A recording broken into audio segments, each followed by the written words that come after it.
Hi friends, in this Spring Cloud tutorial we'll be making use of Hashicorp Vault and Spring Cloud config to store microservices secrets or credentials. So we'll be looking at what is Hashicorp Vault and when and how to use it along with Spring Cloud. For this I'll be taking reference of my website javanews.com. So go to Spring Cloud Microservices tutorial. The example that we'll be looking at today is Spring Cloud tutorial secure secrets using Spring Cloud config and Vault example.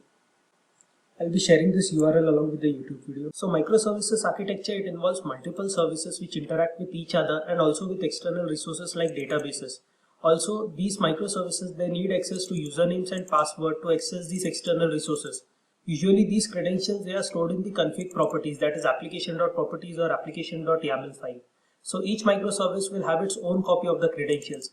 Suppose these microservices, they are accessing a database, then maybe in all the microservices will be storing the username and password of this database. So if any credentials of these external resources change, then obviously we'll also have to update the configurations in all the microservices where they are being used. In previous Spring Cloud tutorials, we had discussed one solution to this problem, that is using Spring Cloud config native server or the Spring Cloud config git server.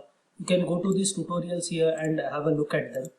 So what the Spring Cloud config server do is all the common global properties that are repeated in all the microservices, they are stored in a single Spring Cloud config server, and from there they can be accessed by the other microservices.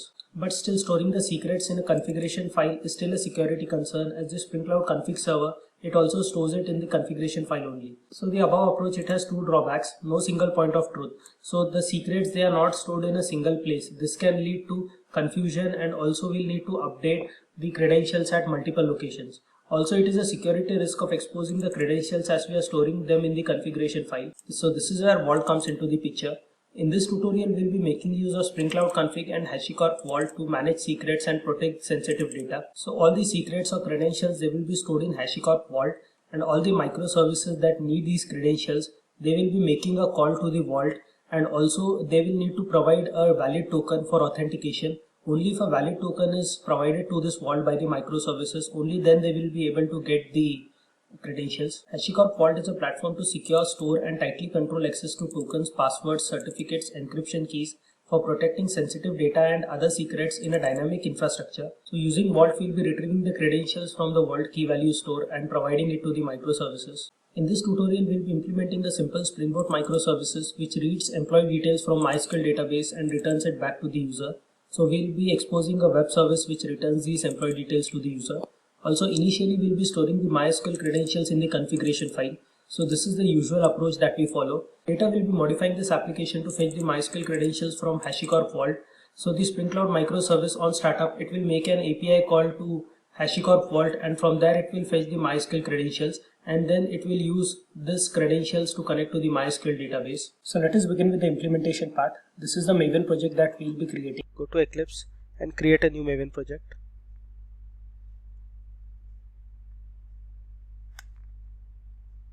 Create a simple project. Group ID, I'll give it as com.javanews. Artifact ID, I'll just give it as boot mysql. Next, we'll be adding the required dependencies. So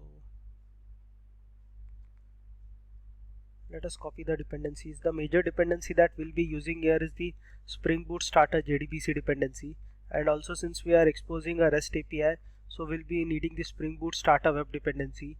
And since we are using MySQL as the database, therefore we'll also need to add this MySQL Connect Java dependency. So copy these things.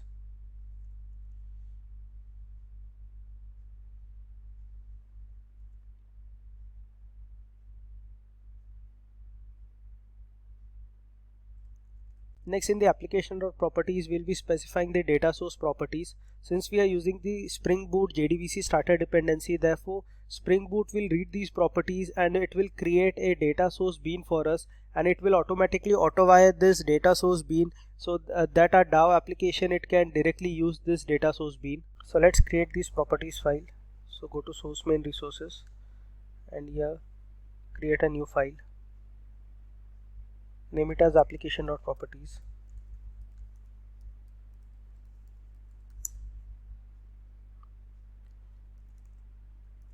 Next, we'll be creating the schema-mysql.sql file, and we'll be specifying the initialization scripts. So since we are using the MySQL database, therefore Spring Boot starter dependency, it will automatically look for the schema-mysql mysql.sql file, and it will know that it will contain the initialization script. So this script, it will have to be run before starting the application, the Spring Boot application. If suppose we were using H2 database, then the initialization script, it would have to be named as schema-h2.sql, and Spring Boot, it would have automatically picked it up. So let's create this file. So go to source main resources.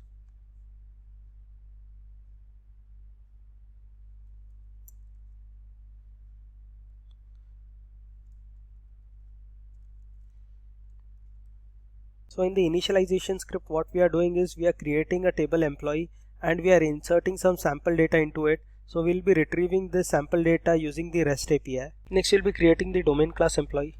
So go to source main Java, create a new class employee.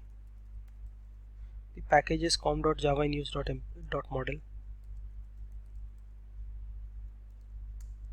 Let's copy its content.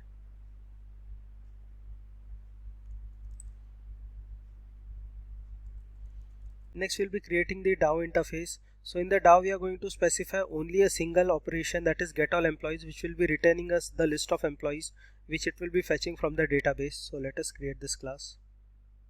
So create a new class. The package will be com.java-in-use.dao.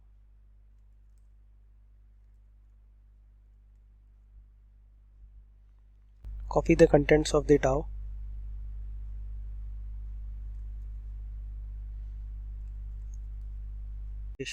So in the DAO implementation, we are using JDBC. So here we have used auto-wired the data source bean here. So as told previously, this data source bean, it will be created automatically by the Spring Boot application by reading the application.properties file, and it will be setting this here, the data source here in the JDBC in the DAO implementation which we'll be using. So we have written a simple select star from employee query, and using this query we are fetching all the employees from the database, and we are returning a list of employees which will contain this data. So let's create this DAO MPL class.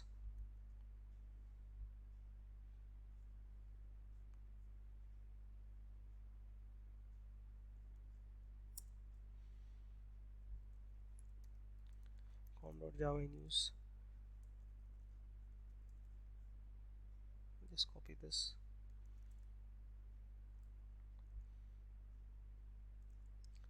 Let's copy the contents.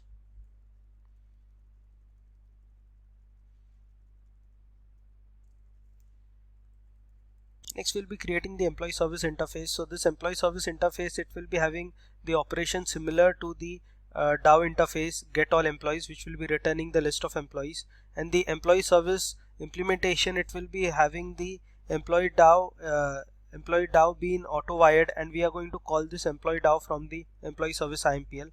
So let's create this interface.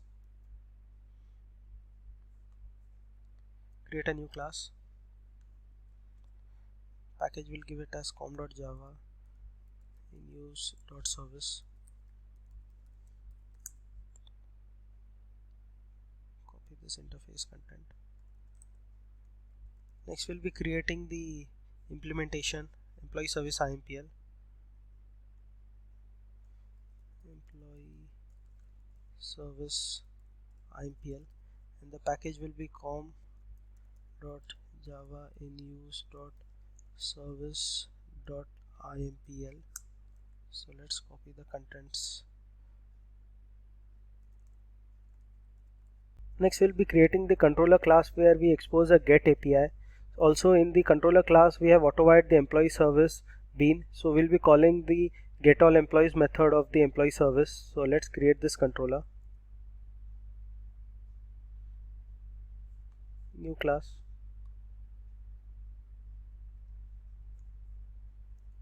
Employee controller, the package will give it as com.java in use.controller. Let's copy this content.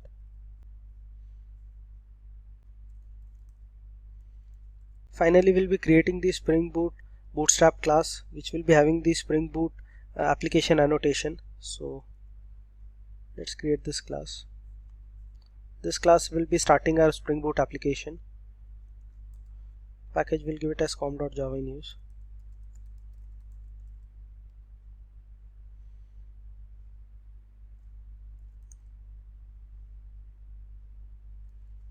So we are done with all the coding changes. Also, I started my MySQL command line interface. So let us start this application.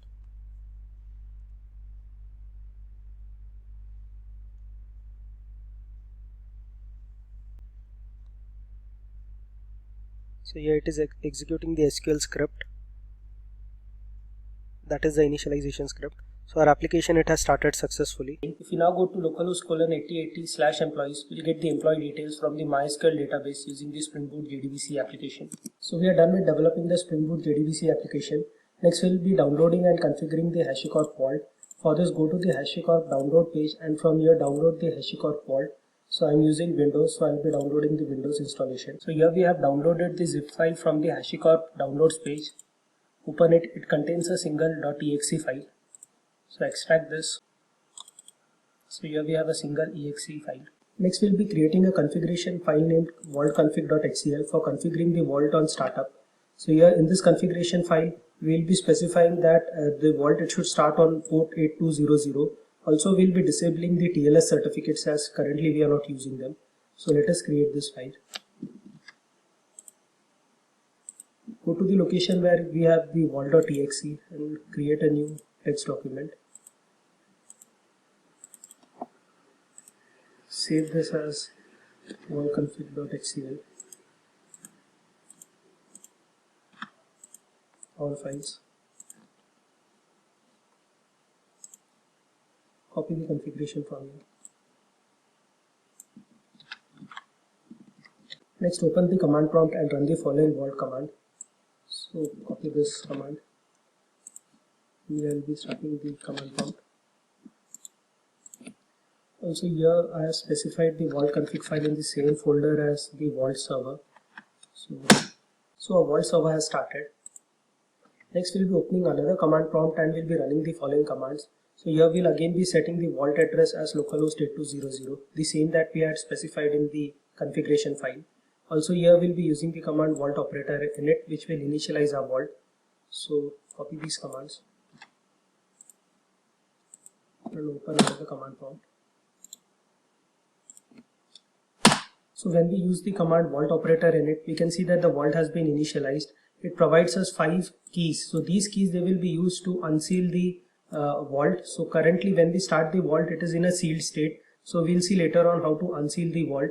Also here it has provided us the root token. So this is the token that we'll be using in our application for authentication. Next we'll be setting the vault token to the root token that we have got here. So just copy this, set vault token is equal to.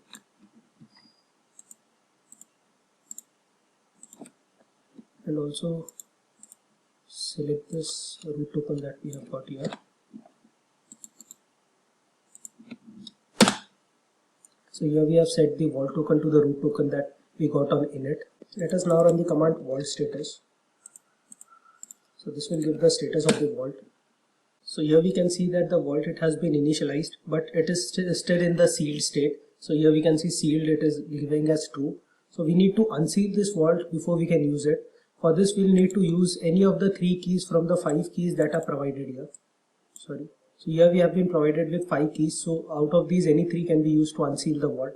For that the command is vault operator unseal, and then we have to use the keys. So let us do this. And then we need to provide the key from here.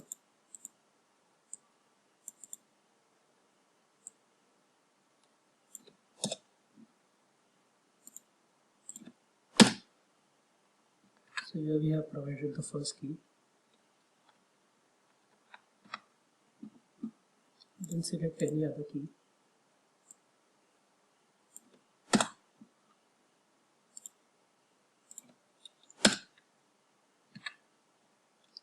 And finally we'll be giving one more key.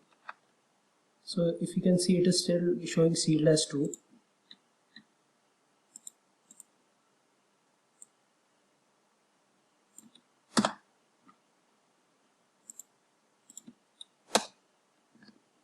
So now after we have given the third key, it is showing as sealed as false. So now we can configure this vault to store the credentials for our application.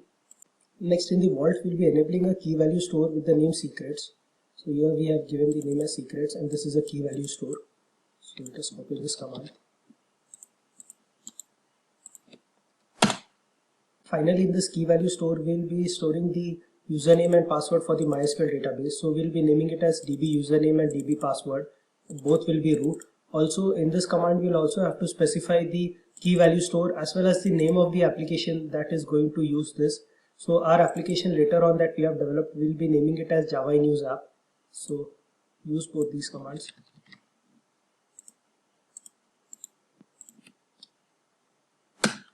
So in the Hashicorp Vault, we have stored the username and password for MySQL. Next, we'll be configuring our Spring Boot application to make use of Spring Cloud config. Till now in the Spring Boot application, we were making use of only the Spring Boot dependencies, but now we'll be adding also the Spring Cloud dependencies. So the Spring Cloud version that we'll be using is hoxton.sr1. So copy this Spring Cloud version first. Go to the pom.xml. The dependency that we'll be adding is the Spring Cloud Starter Vault config dependency. So copy this dependency.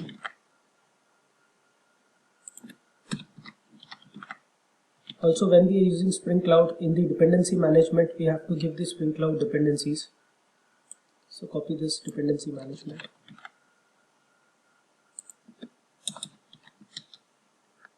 Do a Maven install. This will get us all the Spring Cloud dependencies. So here our Maven install command is successful. So we have got all the Spring Cloud dependencies. Next, we'll be creating a file named bootstrap.yaml and we'll be adding the following configuration. So in this configuration, we'll be naming our application as Java News app. So if you remember previously, when configuring the Spring Vault secrets, we had given the application name as Java News app. So the same name we'll be giving it here. Also, we'll be giving the address of the Spring Vault server that we have started. So it has started on localhost 8200. We have started it on HTTP. Also, we have to provide the root token that we got when we had initialized the Hashicorp Vault. So here, in our case, this is the root token. So only if we give this root token will this application be able to get the secrets or the credentials from the Hashicorp Vault. So let us create this file. Go to Eclipse, source main resources, and create a new file.